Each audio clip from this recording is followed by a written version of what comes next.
First of all, let me say appreciate the invitation from the AU to attend the conference, and I have been asked to join them as the General Secretary of the Political Council of the Council of the Political Parties of Africa. And we have a memorandum of understanding with the AU pertaining to these issues, the domestication of democracy, conflict resolution, and so on. I do start by saying that as a Council of Political Parties of Africa, we appreciate very much the role the AU, particularly the political department of the AU, is doing to domesticate democracy and to discuss in such workshops and conferences the problems of domestication of democracy and good governance. This particular conference, as you have said, is on democracy and good governance, with particular concentration on the participation of women in political parties. And I think it was a very good conference. There were very serious discussions, frank discussions, and an opportunity was given to a number of ladies from so many African countries to talk about their experience in practicing politics through their parties. And I think it was very enlightening, and it needs to be followed up. Even in the different African countries, we can have different versions according to the status of the country, according to the level of education, according to the how much the population of that particular country are united or have problems. So we are not to copy anybody.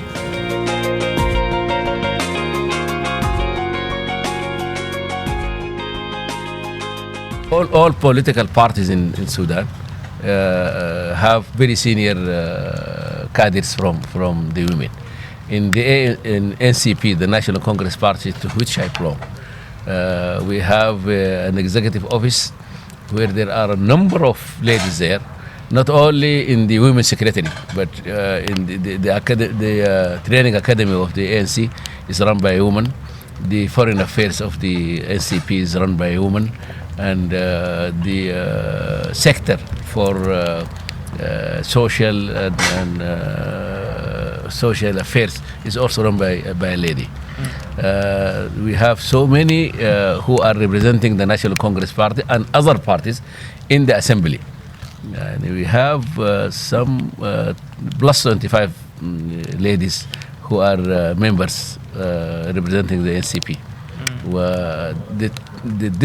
The speakers of the House, his two deputies are ladies.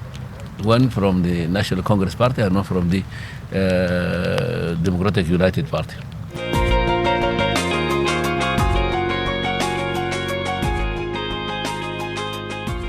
The problem is that now there is conflict in the South. The South is not stable.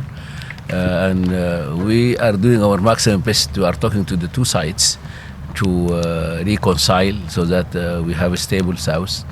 I think Sudan is the most entitled and suitable country to have a very super good relation with the South. We know them very well. They were part and parcel of Sudan. It does affect. It does not only Southern Sudan. It affects the whole region. It affects all the neighboring countries. It affects Central Africa. It affects Ethiopia, Kenya, Uganda, and Northern Sudan naturally. Officially, we are part of the IGAD Commission as Sudan. Unofficially, we have very good and strong contacts with both President Silva and Dr. Riek Machar at personal level.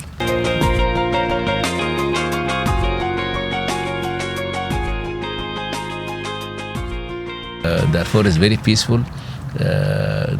Rwandans in particular know that because they have been there. His Excellency, the President, was there in Sudan. And it's a Western propaganda.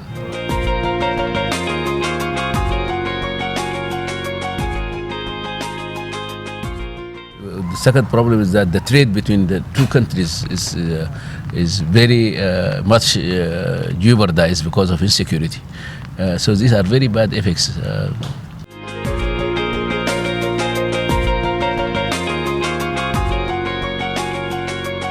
Can say about it is that both sides are now fed up from the war. Okay. And even their grassroots supporters are fed up with it.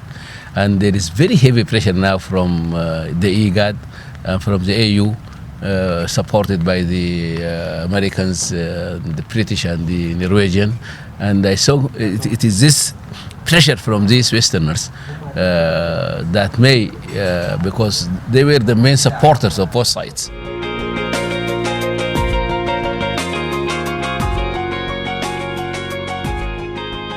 There will never be peace, but we have done, as Northerners, our maximum best to maintain the unity of the country.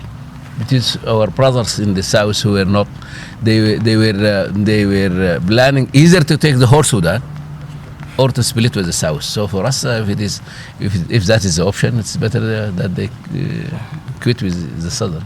Abyei is an area that is inhabited by tribes from the south, the Kanok, and inhabited by tribes from the north. It is a border place.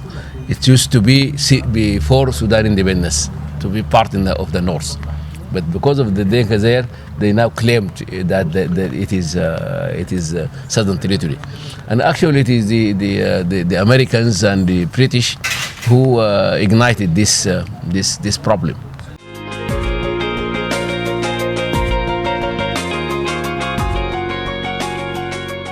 ICC is a criminal court, the so-called criminal court. This is an imperialist tool of trying to recolonize Africa.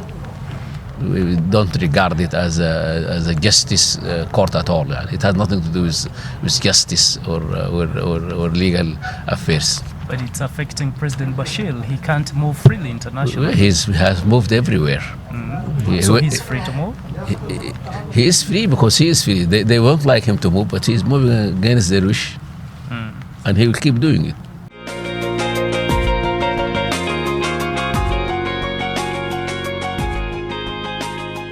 Let that be a problem for the people of that particular country to settle.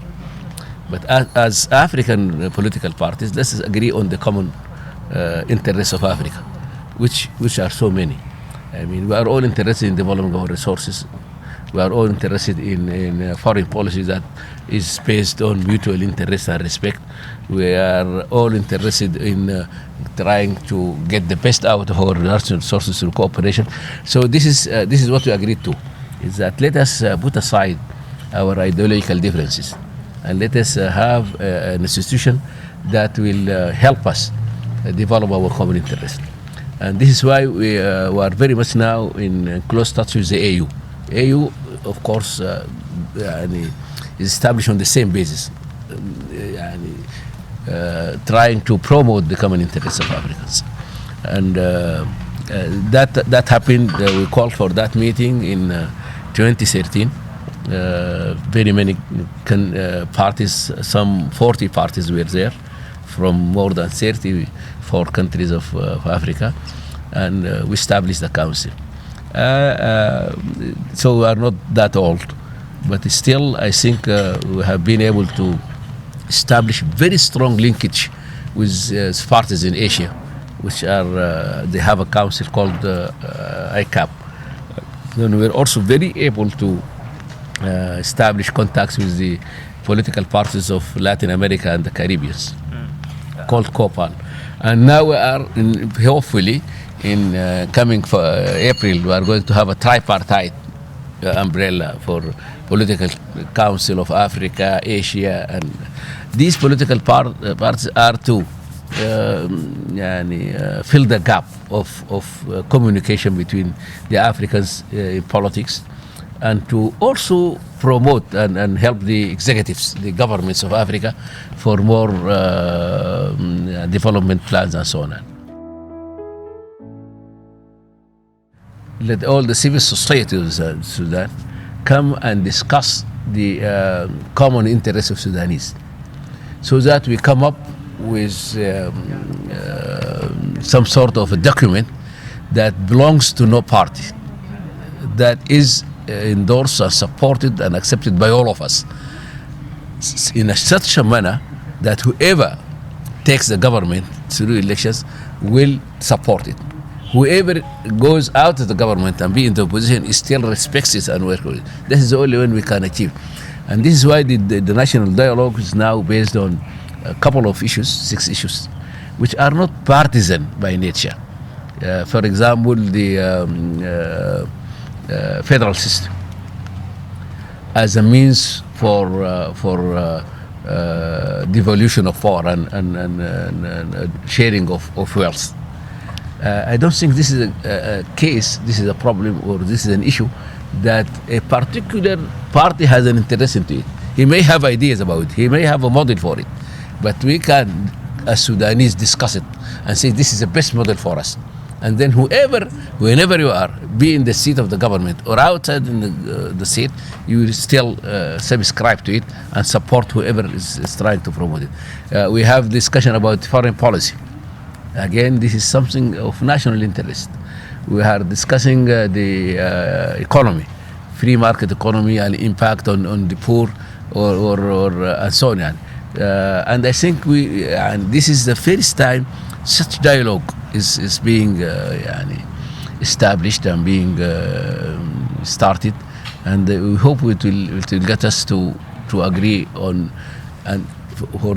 these matters, so that there will be national interests that will be respected by anybody.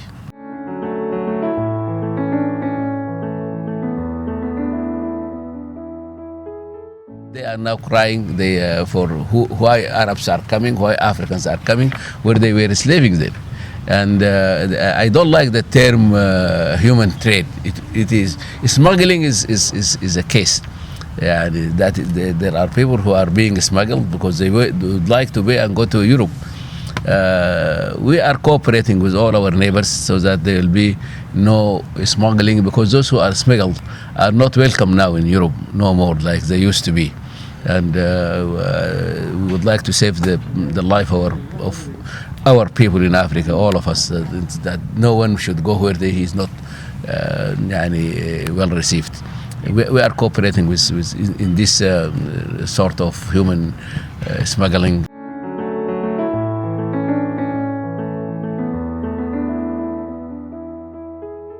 The most hurt by this appearance of these terrorist groups, they are not. I think they are Muslims with distorted idea about Islam, because being a good Muslim does not give you a right to kill people here and there.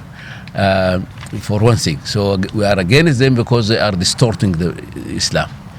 We are against them because the West is using them to fight Islam. And if you look at it, very many of the reasons, we are not justifying for anybody to be a fanatic or an extremist, but it is the West who have been fighting people in Afghanistan, in Iraq, and doing all kind of feelings of people. Why don't they ask themselves that why is it that most of these terrorist groups are coming from UK, France, and Americans? They are coming from these countries much more than are coming from the Arab world, because they have been unfair too. So we are against it. We are doing our maximum possible to, first of all, at the national level, to correct the misconception of Islam in these groups. And very one of them are very sincere, but they are not getting the right understanding of Islam. I'm very happy to have this chance to talk to you. You all look very young. You are the leaders of tomorrow, and the most important thing for you to do is to prepare yourself to the maximum. I used to say to the Westerners, Africans no longer have an inferiority complexity. But you, the Europeans and the Westerns, are suffering from complexity of superiority. Their superiority wasn't a problem for them because we were subsiding. But now we are liberated, so this is why we are conflicting with them now. So take your free will, educate yourself, do your maximum possible to contact your brothers in all African countries. We are stretching our hands to all humans who are would like to deal with us on basis of equality and respect.